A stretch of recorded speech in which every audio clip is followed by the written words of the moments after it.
Endometriosis is common and often missed. So let's simplify how to approach it clinically.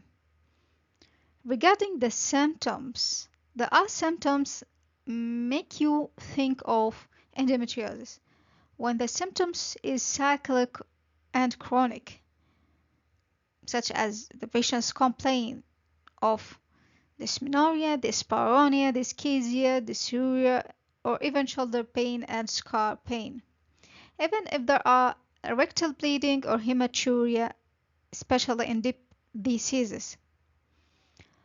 So, by vaginal examination may shows nodules or thickening, especially in the pouch of Douglas.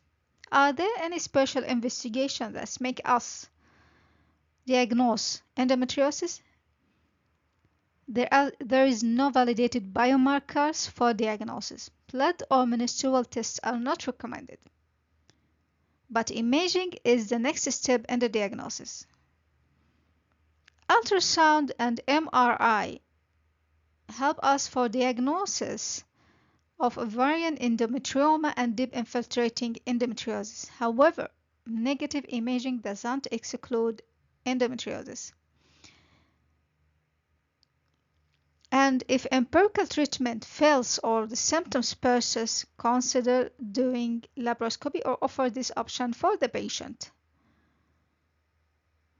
So in the laparoscopy, visual identification plus histology confirms the disease, but remember, negative histology doesn't completely rule it out. What about the follow-up? There are certain points or certain things that we have to follow. The guidelines said routine long-term monitoring has no proven benefit. Follow-up should be individualized based on the symptoms, severity, and the treatment. In conclusion, diagnosis of endometriosis is based on clinical imaging and laparoscopic finding, and it is not a single test. If you like it, follow me for more quick gynecological learning paths. Thank you.